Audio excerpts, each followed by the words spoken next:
Hey students, I can see a lot of you are working hard, getting a lot of questions, and I got, again, a hard one. Not a surprise. It's from the hard book, and looks like it's some angular momentum stuff going back here. I guess it's chapter 10, but the equivalent in the university physics is chapter 11, and it's number 77. And yeah, here's the words and the picture that goes with it. Let's get started here. It says that the axis of the Earth makes an angle of 23.5 degrees with the direction perpendicular to the plane of the Earth's orbit. So we call this the tilt of the orbit. It creates the seasons as shown below. This axis precesses, making one complete revolution in 25,780 years. There's some nice astronomy here that I'd love to talk about, but I better stay focused. But basically what it's saying is you have this spinning sphere. Let's see if I got a sphere nearby. Let me grab this. Aha. And so it's spinning, and so I'll say, it's spinning like this. And what's going to happen is it's going to precess, if you will. And so it's going to be spinning, and then later on it's going to be this way. And I guess that's half of this, because it's going to make one complete revolution in 25,780 years, and then it'll be back where it started. So the kind of pattern and seasons we have now occurred 25,780 years ago, and will occur again 25,780, although we have other patterns too, so I shouldn't say they will repeat. But as far as the seasonal effect, because of the precession of the Earth's axis, and so the Earth's axis wobbles. It has a torque to it because it changes. In fact, that's what this problem is really getting at here. Okay, but I thought I would kind of expand by saying, okay, what is happening? What is this trying to describe? And that's why it says A here, calculate the change in the angular momentum in half of this time. So in other words, the angular momentum is pointing this way, and then half of a cycle, it's pointing in a different direction. So that's a change. And then it gets back to where it was. And so then that change is zero. Okay, but there is a change. And they do some vectors for us. And so to understand this, we need to go back to our chapter on vectors. When did we learn about vectors? And probably in that two-dimensional stuff of chapter 3 here. And so what the author is trying to help you out with here is if you have two vectors, let me just say vector A plus vector B, then the resultant, that is this down here, is A plus B.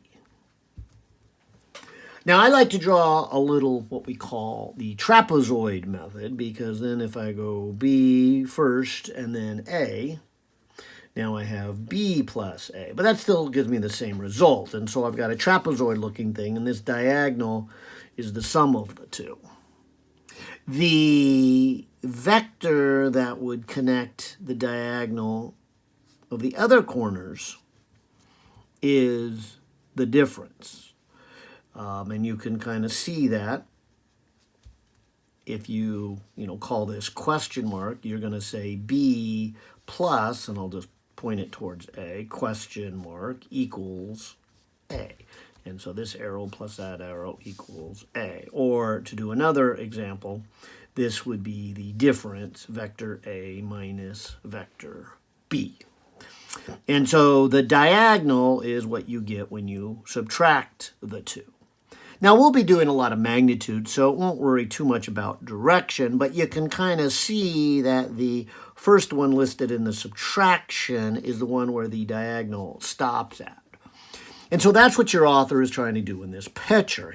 He's saying, okay, if you have an initial angular momentum of this, and then 25,780 years divided by 2. In fact, let me get that number. What is 25,780 divided by 2?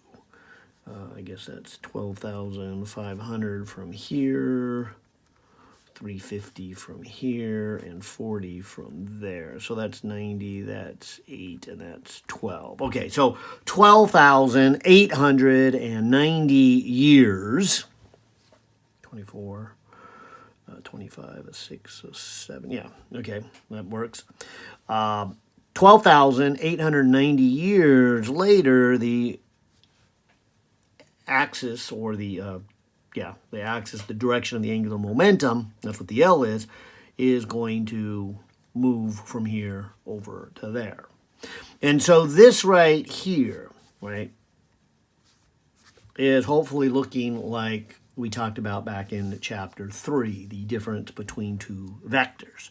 So this is saying delta L, the change in them, drawing along the diagonal. Now, of course, they didn't do the whole parallelogram like I'm saying here, because there was real no point, because we're not going to add these two. We were looking for the difference, so they just drew the A and the B and not this part of the parallelogram. But this would be saying we would have L vector prime, this one, minus L vector.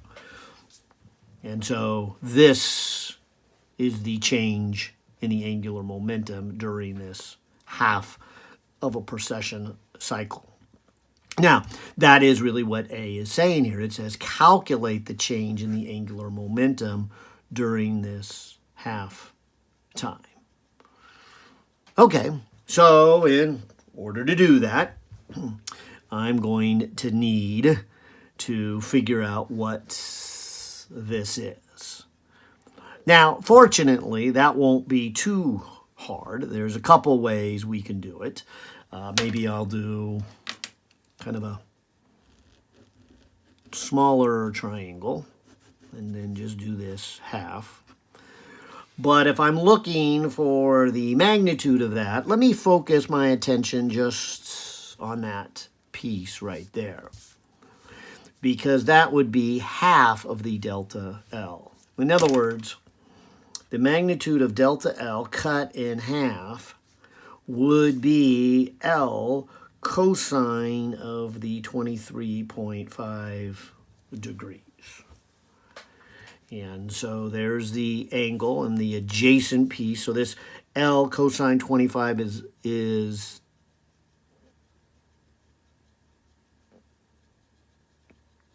that's not what I wanted to say. Thank you. Glad I paused there.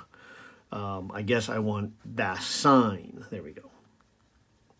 I want the opposite of that. Okay, so the sine of 23.5 degrees times the L would be this piece, and that piece should be the delta L over 2. So to get the magnitude of delta L, and again, that's what we want, calculate the change in the angular momentum. It would be 2 times L times the sine of 23.5 degrees. Okay, so I need to come over here and figure out what L is. And L is the angular momentum. And so this is going to be I omega. And so since the Earth is a solid sphere, we could go ahead and write this I as 2/5 mr squared. That comes out of the table here in chapter 10 for a solid sphere. And then the omega is the speed in radians per second. And so let's talk about both of those. The first one is to maybe look up the mass of the Earth, 5.98 times 10 to the 24 kilograms. And the second one is to look up then the radius of the Earth, which is 6.37 million meters. Okay. Then the angular speed, and so if you think about the Earth spinning on its axis, its speed would be 1 revolution, which would be 2 pi radians. So this is 2 pi radians in a time frame of 24 hours. Now, since we got a lot of other work to do, let me kind of quickly do this chapter 1 unit conversion, because 24 hours, and there is 60 times 60, which is 60 squared, so 3,600 seconds in that 1 hour. And so 1 day has 86,400 seconds. And maybe just out of curiosity, I'll do 2 calculations.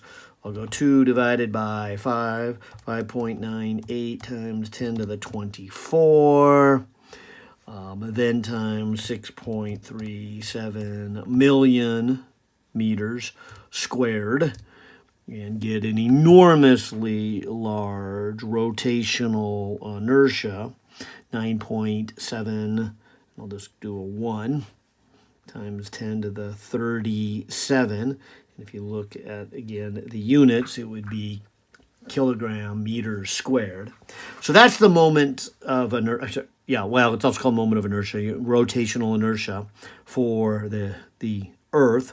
Roughly, I guess that technically is true for a uniform solid object, and the Earth in no way is uniform. When it was cooling, the dense stuff moved down, so we got this iron core, and then lighter stuff's near the top. But having really nothing else maybe to work with, I suppose we could check to see if they give us some kind of number in the book. But I'm going to take that. And then the angular speed would be this 2 pi, then divided by 86,400 seconds, coming up with a pretty slow speed of 7.27. times 10 to the minus 5 radians per second. All right, so now multiplying these two together, so I will go times, that's the speed, the last answer. Let me come up here and get the moment of inertia, or the rotational inertia, and put those together. And so we're looking at 7.06 times 10 to the 33. And the units for angular momentum would be kilogram meters squared per second squared. And remember radians, and that's why it's so important that you have your speed in radians. It's just really kind of a qualifier. You might remember from your trig class, the instructor, you just probably called them real numbers as opposed to degrees. And so they're just numbers, but it just sounds funny. It's kind of like asking, like how many students are in class today? You could say, 35. You don't need a unit. You don't need to say 35 students. Students isn't a unit. It's a clarifier, and that's what we have with radian. So I'll be just dropping the clarifier because we don't need it anymore. It's not a unit like degrees. It's just a number. Okay, so there's the angular momentum, which then allows me to answer part A finally back here, that the change would be 2 times this 7.06 times 10 to the 33. And then sine of 23.5 degrees. So I will go times 2 and also times the sine of 23.5 degrees, and getting a change of 5.63 times 10 to the 33. And again, the units are kilogram meters squared per second squared. And so that's this very, very large change in angular momentum. So there's the answer to A. Now, moving on to B, it says, what is the average torque producing this change in angular momentum? And so let me kind of throw that hint out there again, that if you ever find yourself kind of struggling with these rotational problems, go back and ask yourself, what would you have done if this was a translational problem? And of course, you might remember F equals MA. You might also remember that A is dV dt. We don't usually go backwards in our calculus, but if you put a constant inside of the derivative, you get m times v, which is the momentum. And so you probably remember that we had force is equal to change in linear momentum with time. Okay. Now, by extension, if you multiply by the perpendicular distance, this right here, linear momentum times the perpendicular distance, is angular momentum. And of course, this is the torque. So torque is changing the angular momentum.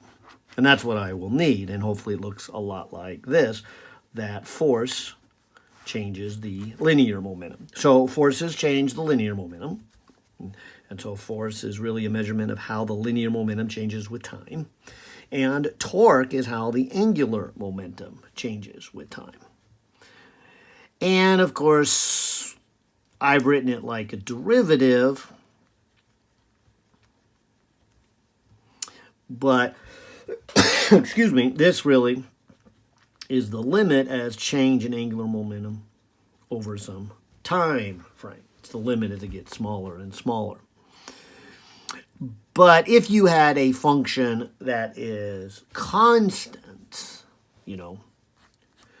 then a change over a long period of time and a change over instantaneous would be the same average. So in other words, if you were, plotting the torque applied to the earth that makes it change versus time, and it's a nice constant straight line, and that's what they kind of are saying here. What's the average torque? Or put another way, you probably learned in your calculus class that a derivative and a slope aren't the same thing unless it's a constant. And that's what we're going to do. We're going to say this is an average or this is a constant value. So I'm going to change our calculus just back to a regular, ordinary, everyday, and let me call this page 1, regular, just a quotient, a little bit of algebra.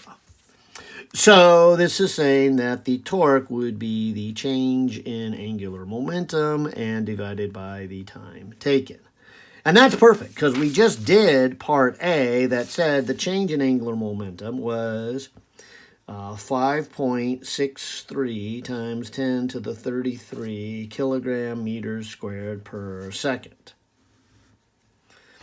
And the time it takes, where did we do that? Back here on the white sheet, we said that takes 12,800, and I believe that was 90 years. So I'm going to divide that by 12,890 years. Of course, let's change this into seconds here. And so let's put 365 let's just do 365 days in a year. And then let's put 24 hours in a day. And then let's do, let's not go to minutes. How about we just go 60 times 60, which would be 3,600 seconds in an hour.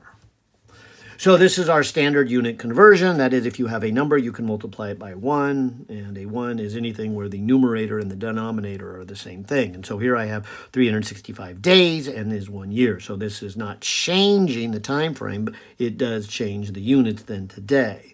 And the same thing here. As kind of a review of chapter 1, I'm multiplying it really by the number 1, right? The numerator, 24 hours, is the same as 1 day. So I really am changing anything other than converting it to the new units. And then likewise here, the numerator and denominator are the same. So this is another multiplication by 1. So all I'm doing is taking this many years and multiply by 1, by 1, by 1. So I really haven't changed the number of years, but I have changed it into units of seconds.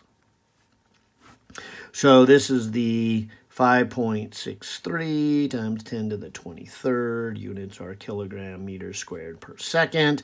And then down here, why don't I just get a number? This is this 12,890 years.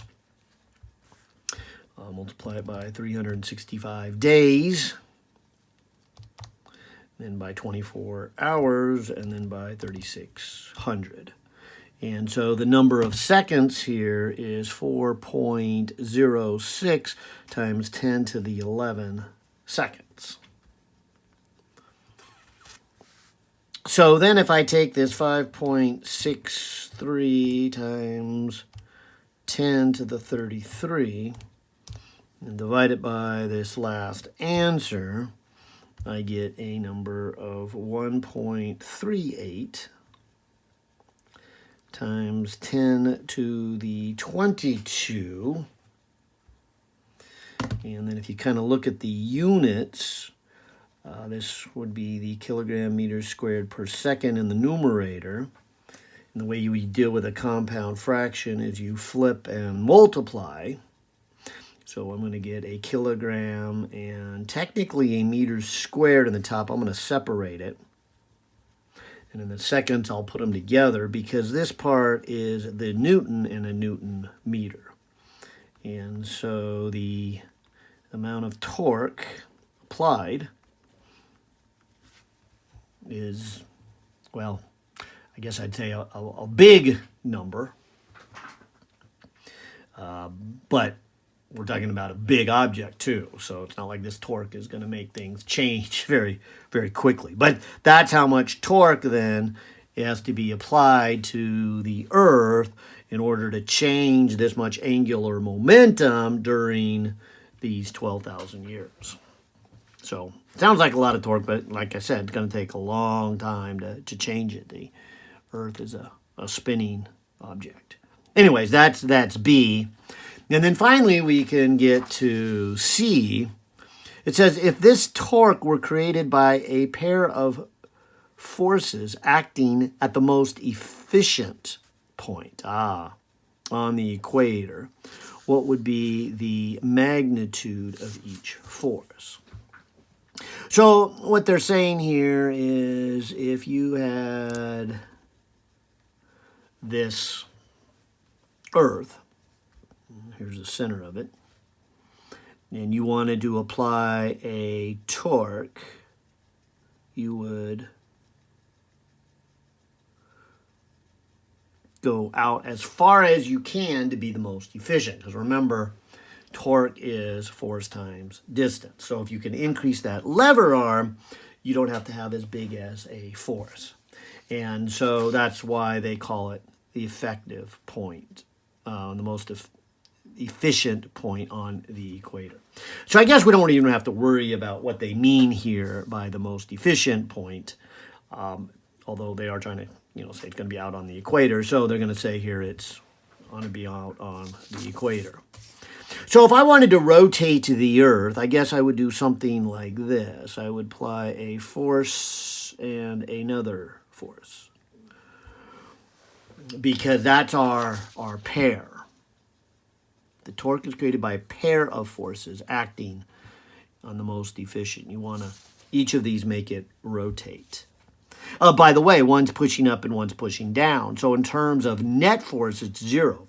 And that's why the Earth would not go up or down or left or right. So it's not going to translate because the net force is 0. But it does have a net torque, so it's going to rotate.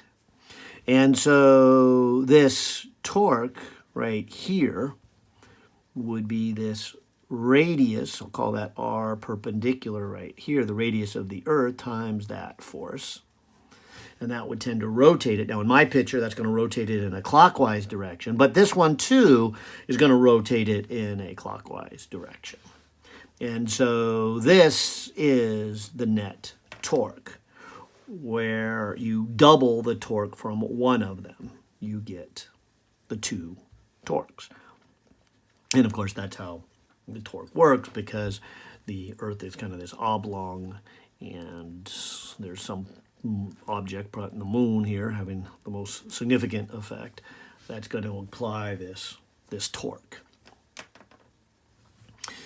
Okay, but we know that torque, and we know the radius of the Earth, so we can calculate what they are asking for, what would be the magnitude of each of these forces. So this is 2 times, and we did the radius already, the 6.37 million meters. And the torque is what we just did up here in B, the 1.38 times 10 to the 22 newtons times meter. I mean, the meter is going to cancel off. And so when we're all done, we're going to get a force in newtons. So let me take that torque and maybe first divide it by that number 2. Then I will divide it by the 6.37 million meters. And I will come up with a torque of, a force of what looks like about a 1.09 times 10 to the 15. Huge amount of force. But despite how big the force is, which with the lever arm is an enormous amount of torque, it still takes a long time to change the rotation of the Earth because it's got so much inertia. It's a big object. So to change big objects, even over long periods of time, are going to take a lot of torque. All right. That one took, well, I got under 30, but kind of long anyways. All right. Hope that one helps in one way or another. Take care.